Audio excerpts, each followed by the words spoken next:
Hi student, तो क्या हाल चाल है आपके। आई होप कि आप सब बढ़िया होंगे। Yes, my name is Ankush Kumar and this is your beautiful the channel BTech poly by AK.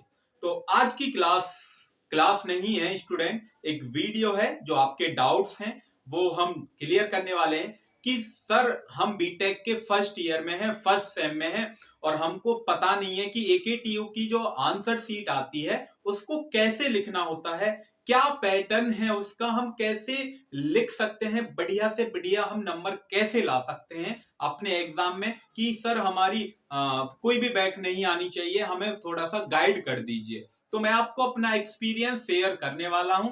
Video को एंड तक जरूर देखिएगा। इस बात की गारंटी है कि आप इस वीडियो से पक्का कुछ ना कुछ सीख कर जाएंगे और अपने एग्जाम में एकदम धूम मचा देंगे। ठीक है, तो चलिए स्टार्ट करते हैं। कि यहाँ पर लिखा है कि how to write AKTU answer sheet. जो आपके पास बीटेक के जो फर्स्ट ईयर के फर्स्ट सेम के स्टूडेंट हैं, हालांकि जो सेकंड सेम में पहुंच गए उनको एक्सपीरियंस थोड़ा सा हो जाता है, बट उनको भी हेजिटेशन होती है कि हम अपनी आंसर शीट को कैसे लिखें। ठीक है, कोई नहीं, हम हैं आपके साथ। एकेटीयू के बीटेक के फर्स्ट ईयर के स्टूडेंट, सेकंड ईयर के स्टूडेंट के साथ हम हैं। तो टेंशन लेने वाली बात नहीं है आपको। मैं बताऊंगा आपको आंसर शीट कैसे लिखनी होती है, कि जब आपको पेपर मिले तो कैसे करना होता है, क्या पैटर्न है, सब कुछ। टेंशन ना ले, जितने भी डाउट्स हैं आपके वो आज की वीडियो में सब खत्म हो जाएंगे। ठीक है, तो यहां पर मैं आपको बताता हूं। जैसे आपको आंसर शीट मिलती है तो सबसे पहले आपको पेपर मिलता है। क्या मिलेगा स्टूडेंट? पेपर। तो सबसे पहले आपको पेपर क्या करना है, 10 मिनट, 10 या 5 मिनट आपको रीड करना है। जैसे आपको क्या मिल जाता है, पेपर मिल गया, तो 10 मिनट या 5 मिनट आपको पेपर रीड करिए। तो उसमें से आपको ये फील हो जाता है कि हाँ, ये क्वेश्चन मेरे से आते हैं, ये क्वेश्चन मेरे से होंगे। और ये भी आपको पता चल जाता है कि ये क्वेश्चन मेरे से नहीं होंगे। सेक्शन ए में 2 मार्क्स के क्वेश्चन आते हैं, सेक्शन बी में 10-10 के आते हैं। ठीक है, सेक्शन सी में फिर 10-10 की जगह मुझे लग रहा है अब 7 मार्क्स के कर दिए हैं। ठीक है, बट हम जब पढ़ते थे, जब हमने एग्जाम दिया था, तब हमारे में 10-10 मार्क्स के आते थे। फिर सेक्शन सी होता है, उसमें भी क्वेश्चन आते हैं 7-7 मार्क्स के, 10-10 मार्क्स के आते थे, बट अब की बार आपके 7-7 मार्क्स के हैं। ठीक है, तो जैसे आपको 10 मिनट पेपर रीड कर लेंगे तो उसमें आपको आइडिया हो जाएगा कि ये क्वेश्चन मेरे से बन जाएंगे और ये क्वेश्चन नहीं बनेंगे। ठीक है, तो सबसे पहले आपको क्या करना, अपनी आंसर शीट लीजिए। तो पहले स्टार्टिंग में आपको अपना रोल नंबर वगैरह फिल करना होता है, वो सभी टीचर बताते हैं आपको। ठीक है, ये ऐसे ऐसे करते जाइए, आपको सब कुछ बताएंगे, उसकी कोई टेंशन नहीं लेनी। जैसे आंसर शीट को ओपन जब आप करेंगे तो ऊपर डालिए सेक्शन ए। क्या डालेंगे आपको? Section A. सेक्शन ए को थोड़ा बड़ी लाइन, थोड़ा बड़ा बोल्ड अक्षरों में डालना है, बोल्ड लेटर्स में डालना है, और उसके नीचे एक लाइन ड्रॉ कर दीजिए और ब्लैक पेन से डालना। ठीक है, ब्लू और ब्लैक ही पेन यूज करिए आप, जिससे आपको ठीक लगे। ठीक है, और कोई पेन यूज नहीं करनी है। ठीक है, कर भी सकते हैं, नहीं भी, वो आपकी इच्छा है। वैसे आप जानते हैं ब्लू और ब्लैक ही यूज होती है। सेक्शन ए डाल दिया। सेक्शन ए में 2 मार्क्स के क्वेश्चन होते हैं, सभी क्वेश्चन आपको करने होते हैं। तो उसमें से आपको जो क्वेश्चन आपको बढ़िया तरीका से आते हैं, सबसे पहले उन क्वेश्चन को अटेम्प्ट कीजिए। जो क्वेश्चन आपको नहीं आते हैं उन क्वेश्चन का आप स्पेस छोड़ दीजिए। सीक्वेंस वाइज करना है आपको। क्या करना है? Sequence wise. सेक्शन ए में पहला क्वेश्चन आता है तो ठीक है, नहीं तो उसकी स्पेस छोड़ दो। अगर सेक्शन बी, क्वेश्चन नंबर ध्यान से डालना है आपको, क्वेश्चन नंबर ध्यान से डालिए। ठीक है, जल्दी जल्दी में क्या होता है कि क्वेश्चन नंबर ए और आंसर लिख रहे हैं हम दूसरे का। ठीक है, ऐसा नहीं करना, आपको आराम से लिखिए और क्वेश्चन नंबर को ध्यान से लिखिए। Question number first, answer number first, ऐसे लिखना है, तब जाके आपके। और मेन फोकस जो आपको स्टूडेंट करना है वो आपकी हैंड राइटिंग पर करना है, क्योंकि मेन है ये आपकी हैंड राइटिंग। यदि आपकी हैंड राइटिंग एकदम बढ़िया है तो आप बढ़िया से बढ़िया नंबर ला सकते हैं एकेटीयू के एग्जाम में। ठीक है, तो इसलिए मेन फोकस अपनी हैंड राइटिंग पर भी करना है। स्टार्टिंग में आप अपना ये सोचिए कि हाँ, हैंड राइटिंग मेरी थोड़ी सी बढ़िया चले, लास्ट में कोई बात नहीं है। लास्ट में जैसे हम काफी टाइम हो जाता है लिखते लिखते, डेढ़ 2 घंटे हो जाते हैं तो हमारा हाथ दुखने लगता है, तो वहां से हैंड राइटिंग थोड़ी सी बेकार होने लगती है, टेंशन ना लें। बट स्टार्टिंग में जब आप स्टार्टिंग में ही गड़बड़ कर देंगे, स्टार्टिंग में ही बेकार हैंड राइटिंग लिखेंगे तो फिर ठीक नहीं लगेगा। और कटिंग आपको नहीं करनी है, ठीक है। अगर कोई स्पेलिंग मिस्टेक है कि आपको नहीं आ रही है तो आप उसको कट मत करिए, बस एक बार एक लाइन कीजिए। ऐसा नहीं है कि उसी के ऊपर पेन चलाए जा रहे हैं, ऐसा नहीं करना आपको, ठीक है। तो सेक्शन ए, फिर सेक्शन बी में आप जाइए। जो आपको सेक्शन बी में जो 10-10 के या 7-7 के मार्क्स के जो भी क्वेश्चन होते हैं, तो सबसे पहले उन क्वेश्चन को अटेम्प्ट कीजिए जो क्वेश्चन आपको आते हैं, क्योंकि उनमें से 3 क्वेश्चन ही आपको करने होते हैं। तो 3 क्वेश्चन आप अपनी मर्जी से कोई भी कर सकते हैं, क्योंकि 5 क्वेश्चन होते हैं उसमें, तो 3 क्वेश्चन आप कोई भी कर सकते हैं अपनी मर्जी से, ठीक है। तो वहां पे भी क्वेश्चन नंबर और हैंड राइटिंग पर ही फोकस करना है। उसके बाद सेक्शन सी, सेक्शन सी में क्वेश्चन 1 दिया जाएगा, उसमें 2 क्वेश्चन दिए जाते हैं, 2 में से आपको एक क्वेश्चन करना होता है, ठीक है। फिर एक क्वेश्चन नंबर 4 दिया जाएगा या 5 दिया जाएगा, 6 दिया जाएगा, सेम ऐसे ही 2-2 क्वेश्चन, तो जिसमें से आपको एक एक क्वेश्चन करना होता है। वहां आप अपनी हैंड राइटिंग और एकदम बढ़िया तरीका से क्वेश्चन को कर सकते हैं, ठीक है। अगर किसी क्वेश्चन में आपको लगता है कि इसमें डायग्राम है तो या फ्लो चार्ट है, तो उसको डायग्राम और फ्लो चार्ट के वे से उसको रिप्रेजेंट करने की कोशिश करिए, उसको एक्सप्लेन करने की कोशिश करिए कि हाँ इसमें डायग्राम है तो मैं डायग्राम बना दूं, बिल्कुल प्यारा सा खूबसूरत सा डायग्राम बनाना है आपको, यदि क्वेश्चन में है, ठीक है।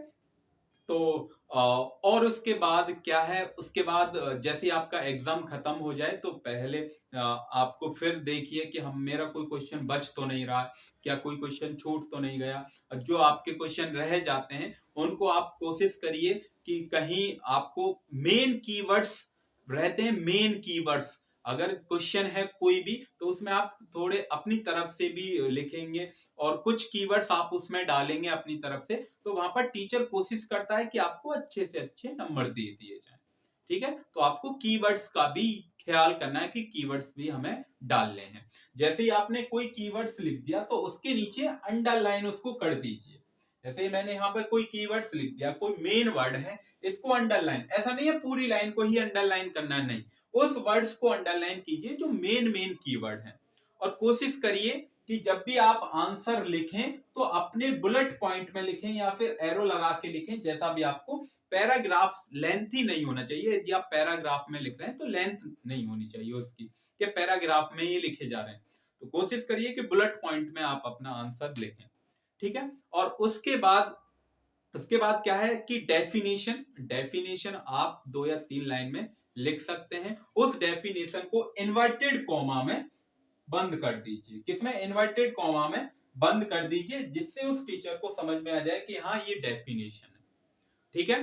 तो मैंने बता दी, मेन वर्ड्स को आपको अंडरलाइन करना है और डेफिनेशन को इन्वर्टेड कॉमा में करना है। और उसके टाइप्स, यदि आपके पास टाइप्स होते हैं किसी भी क्वेश्चन के, तो उसको फ्लो चार्ट से भी आप बता सकते हैं कि ये इसका टाइप्स है। जैसे सेक्शन ए में ये आपके पास ये इसका टाइप है सेक्शन बी, और ये आपके पास सेक्शन सी है। तो कुछ इस टाइप से किसी क्वेश्चन के टाइप्स हैं तो आप वहां पर बता सकते हैं कि ये इसके टाइप्स हैं, ठीक है। तो मेन आपको जो फोकस करना है वो फ्लो चार्ट से थोड़ा सा बढ़िया लगता है उससे, जिससे टीचर को जल्दी से जल्दी समझ में आ जाए। और जो मेन हेडिंग रहेगी उसको ब्लैक पेन से ही डालिए और उसके नीचे अंडरलाइन करना कंपलसरी है। तो ये मेरी तरफ से था, जो बीटेक के फर्स्ट सेम के स्टूडेंट हैं जिनको घबराते हैं कि सर मेरी समझ में नहीं आ रहा कि कैसे करें, क्या करें, हम कुछ पता नहीं है कि हमें कैसे आंसर लिखना होता है। तो मैंने आपको थोड़ा सा गाइड किया, अपना एक्सपीरियंस शेयर किया है। बट मेरी स्टूडेंट यही है रिकमेंडेशन कि आपको मेन फोकस हैंड राइटिंग पर ही करना है।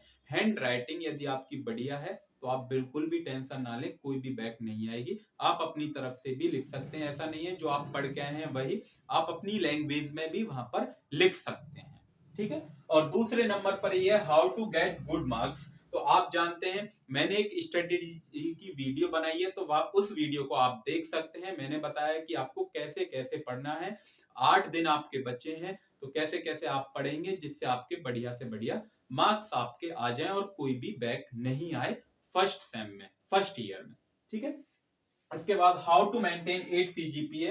8 सीजीपीए जो आपके पास जैसे फर्स्ट ईयर के स्टूडेंट थे, फर्स्ट सेम में एग्जाम दे दिया, उनका रिजल्ट आ गया, सेकंड सेम में पहुंच गए, तो उनकी किसी की 8+ सीजीपीए आई होगी, तो उसको मेंटेन कैसे करना है कि आपको फोकस करना अपनी स्टडी पे, पीवाईक्यूज पर। क्वांटम आप ले भी सकते हैं, नहीं भी, बट मेरी रिकमेंडेशन, मैंने कभी क्वांटम से नहीं पढ़ा है स्टूडेंट, मैं तो बस वीडियो लेक्चर देखता था और अपने नोट्स खुद के बनाता था। लास्ट टाइम में अपने नोट्स खुद रिवाइज करके एग्जाम दिया था, कभी मैंने क्वांटम से नहीं पढ़ा। हाँ, क्वांटम से ये हेल्पफुल हो जाता है कि क्वेश्चन किस टाइप से पूछा जाता है आपके एग्जाम में, ठीक है। तो मेन इंपॉर्टेंट टॉपिक्स हमने आपको अपने चैनल पर, इसी चैनल पर बीटेक पॉली बाय एके पर मेन इंपॉर्टेंट टॉपिक्स और क्वेश्चन भी अपलोड, धीरे धीरे हम वन शॉट वीडियो और इंपॉर्टेंट क्वेश्चन, इंपॉर्टेंट टॉपिक सभी सब्जेक्ट की अपलोड कर रहे हैं, तो वहां से आप जाके देख सकते हैं, ठीक है। अगर कोई भी आपको डाउट बचता है, अगर किसी को लगता है कि ये डाउट है, तो आप मेरे से कमेंट बॉक्स में पूछ सकते हैं, मैं जल्द से जल्द उसका रिप्लाई करने की कोशिश करूंगा। आई होप कि आपको ये वीडियो बहुत ही हेल्पफुल करेगी आपके एग्जाम में, ठीक है। तो मेरी तरफ से बस यही था। अगर आपको कोई भी और डाउट लगता है तो आप मेरे से पूछ सकते हैं, ठीक है। तो चलिए फिर फिनिश करते हैं इस वीडियो को। बस यही है, बस आपके बस अंकुश सर पर अपना बिलीव रखिए, भरोसा रखिए, टेंशन बिल्कुल भी ना लें, एकदम पढ़ाई में जी जान से मेहनत के साथ पढ़ाई करें, तो आई होप कि आपके बढ़िया मार्क्स आएंगे, ठीक है। बस मेहनत करनी है आपको, एकदम बढ़िया, एकदम जी जान से मेहनत करनी है दिन रात, क्योंकि अब आपके पास ये 8 ही दिन है। अब ये 8 दिन आपको ही डिसाइड करने हैं कि हमें पढ़ना है या नहीं पढ़ना, ठीक है। तो बस जी जान से मेहनत करिए, दिन रात देखिए, मतलब दिन रात एक कर दीजिए, क्योंकि बीटेक फर्स्ट ईयर में जिसकी बैक आ जाती है, तो फिर आगे ना ऐसा होता है, फर्स्ट ईयर में जैसी बैक आई, सेकंड ईयर में भी बैक, थर्ड ईयर में भी बैक, तो बैक पे बैक लगी चली जाती है, तो उससे फिर फायदा नहीं है। जिससे आप अपनी अभी मेहनत कर लेंगे, तो फिर आप आगे जाके मेहनत नहीं करनी पड़ेगी इतनी, और आप समझदार हो जाएंगे, क्योंकि बीटेक फर्स्ट ईयर में जो होता है ना, अभी बच्चा नया नया आता है, उसको पता नहीं होती है कैसे कैसे लिखना होता है, कैसे कैसे हमें आंसर शीट क्वेश्चन अटेम्प्ट करने होते हैं, तो ये थोड़ा सा वहाँ पे क्या बोलते हैं, मार खा जाता है। तो इसलिए बिल्कुल भी घबराए नहीं, अंकुश सर आपके साथ हैं, कोई डाउट हो तो पूछ सकते हैं, ठीक है। तो तब तक के लिए पढ़ाई करते रहिए, ऑल द वेरी बेस्ट। मिलते हैं फिर नेक्स्ट वीडियो में, नेक्स्ट लेक्चर में, एक प्यारी सी वीडियो के साथ। Thank you.